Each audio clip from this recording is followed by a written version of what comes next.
नमस्कार विद्यार्थियों, मैं डॉक्टर मोनिका खेतरपाल, सहआचार्य डूंगर महाविद्यालय बीकानेर। मेरा जो आज का व्याख्यान है वह बीएससी पार्ट सेकंड का प्रकाशिकी का व्याख्यान है। इसमें मैं आपको विपथन के बारे में बताऊंगी। एब्रेशन, हमें पता है कि हम लेंस का उपयोग किसी भी बिंब का प्रतिबिंब बनाने के लिए करते हैं, परंतु यह देखा गया है प्रतिबिंब जो है बिल्कुल बिंब के जैसा नहीं बनता। जैसा कि हम माने कि हम एक बिंदु बिंब ले रहे हैं, तो हमारे बिंदु बिंब का जो प्रतिबिंब है वह सिर्फ एक बिंदु रूप में हमें मिलना चाहिए। मतलब हमारे पास अगर एक पॉइंट ऑब्जेक्ट है तो हमें जो उसकी इमेज मिलनी चाहिए थी वो पॉइंट इमेज मिलनी चाहिए, पर किसी भी लेंस सिस्टम से हमें इस प्रकार का सिस्टम नहीं मिलता। अब अगर मेरा जो बिंब है, ऑब्जेक्ट है, वो मैं कलर्ड ले रही हूं, तो मुझे उसका जो प्रतिबिंब मिलना चाहिए वो उसी रंग का मिलना चाहिए। अर्थात मेरी जो इमेज है वो कलर्ड होनी चाहिए और कलर उसका सेम होना चाहिए जैसा कि मेरे ऑब्जेक्ट का था। परंतु वास्तविक स्थिति के अंदर ऐसा बिल्कुल नहीं होता। तो हमारे पास ये जो हमने लेंस लिया है इसके अंदर कुछ दोष है। उन दोषों को हम विपथन कहते हैं। क्या अर्थ है इसका? The deviation in the image produced by a lens are called aberrations। क्योंकि हमारे पास जो इमेज फॉर्म्ड है वो ऑब्जेक्ट के जैसी बिल्कुल नहीं बनती। जो हमें इमेज मिलती है वो मैग्नीफाइड तो मिलती है, पर उसका कलर और उसकी शेप वो ऑब्जेक्ट के जैसी नहीं होती। तो हमारे पास जो लेंस सिस्टम है उसके अंदर दोष है, विपथन है। अब हम किसी भी लेंस निकाय के अंदर जो विभिन्न प्रकार के एबरेशंस हैं, विपथन हैं, वो हम देखेंगे। तो सबसे पहला जो दोष मैं ले रही हूं वो है गोलीय विपथन, स्फेरिकल एबरेशन। हमें पता है हमारा कोई लेंस है, उसके अंदर ये जो रेखा है जो पोल से जाती है, इस रेखा को हम मुख्य अक्ष या प्रिंसिपल एक्सिस कहते हैं।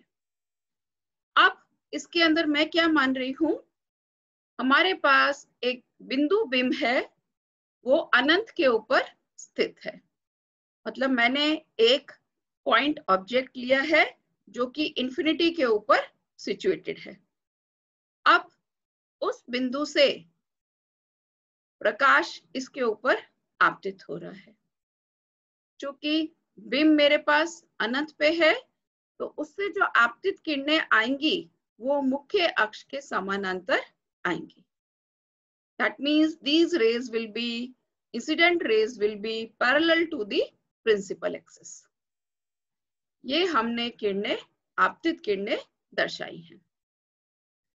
अब हमारे पास जो किरणें लेंस की मुख्य अक्ष के निकट होती हैं, जैसे मैंने यहाँ चित्र में दिखाया है, ये किरणें जो मुख्य अक्ष के निकट हैं, इन किरणों को हम अपाक्षीय किरणें अर्थात पैरा एक्सियल रेस कहते हैं।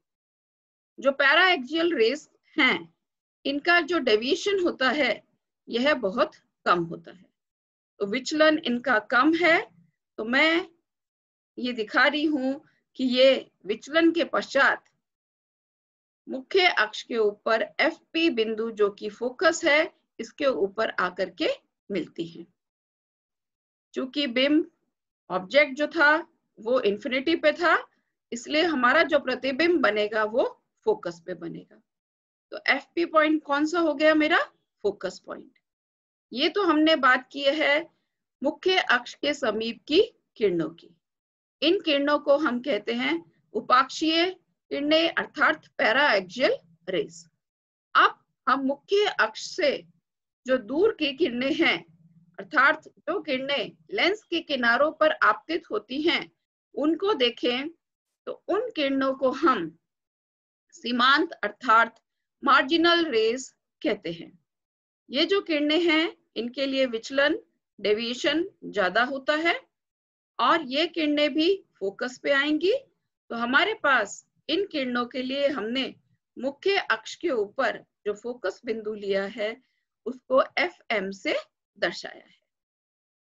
तो हमारे पास बिंब था सिर्फ एक और सीमांत किरणें कहाँ पर आ रही हैं? प्रिंसिपल एक्सिस के ऊपर, FM के ऊपर, और उपाक्षीय किरणें मुख्य अक्ष के ऊपर आ रही हैं FP के ऊपर।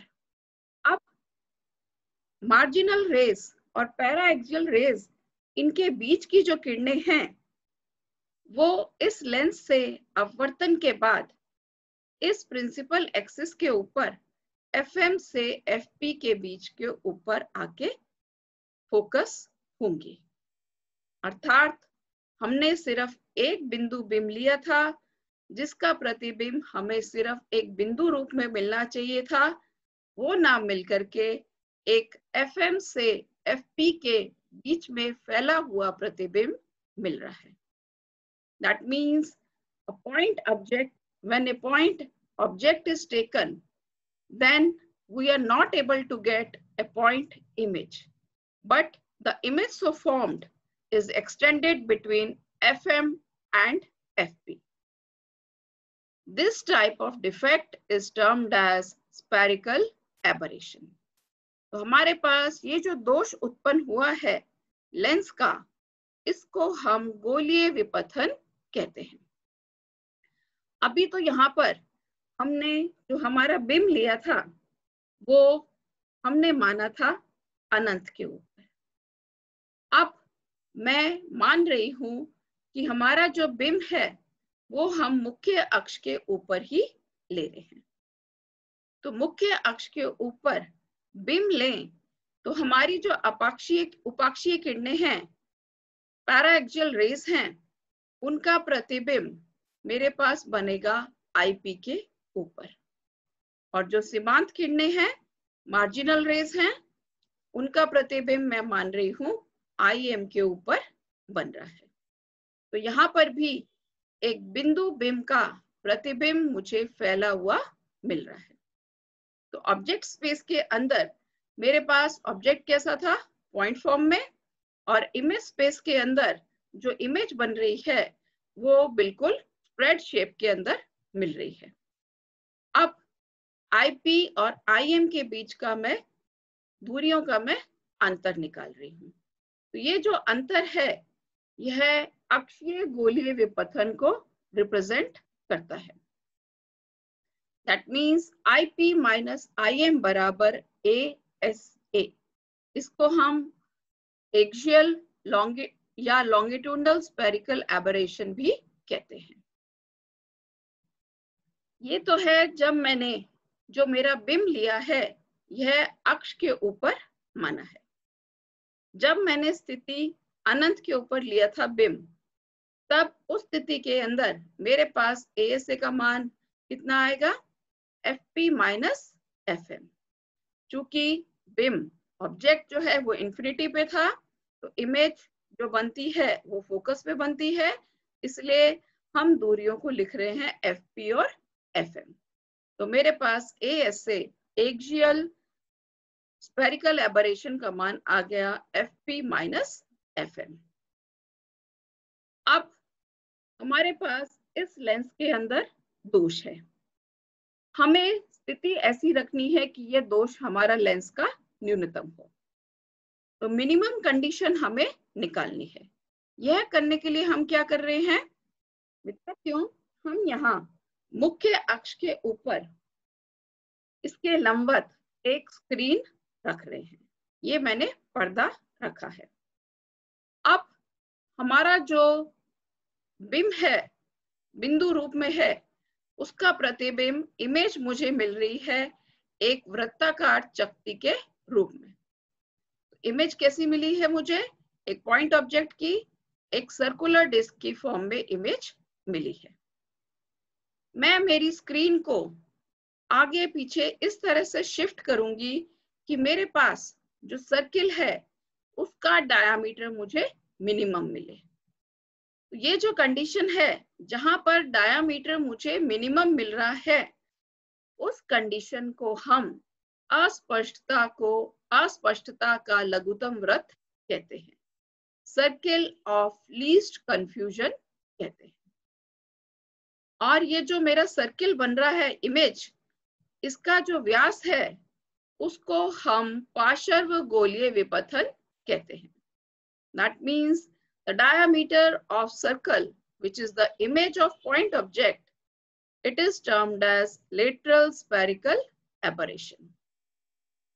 तो हमारे पास बिंदु बिंब था, उसका जो प्रतिबिंब हमें मिल रहा है वो एक चकती के रूप में हमें प्राप्त हुआ। अब लेंस के अंदर हमारे पास गोलीय विपथन का दोष है, तो हमें गोलीय विपथन स्फेरिकल एबरेशन के दोष को हटाना है। यह जो दोष है इसको हम पूरी तरह नहीं हटा सकते, तो कुछ विधियां ऐसी हैं जिससे कि हम इस गोलीय विपथन के दोष को कम कर सकते हैं।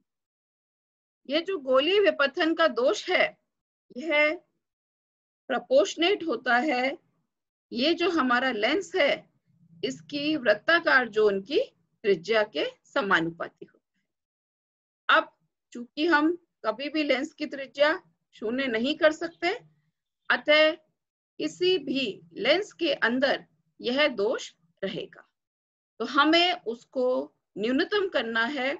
और कम करने के लिए जो विधियां हम काम में लेंगे वो कौन सी विधियां हैं?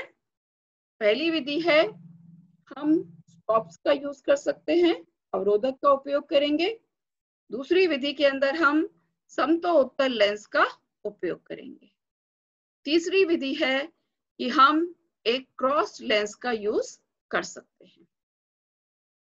तो मेरे अगले व्याख्यान के अंदर ये जो तीनों विधियां मैंने बताई हैं इनको पूरी डिटेल के अंदर अपन देखेंगे।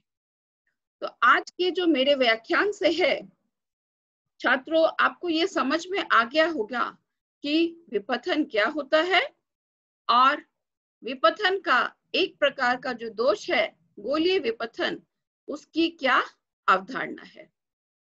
तो हमें हमारे लेंस के अंदर आए हुए दोष को कम करना है, उसको पूरी तरह हम शून्य नहीं कर सकते। धन्यवाद छात्रों।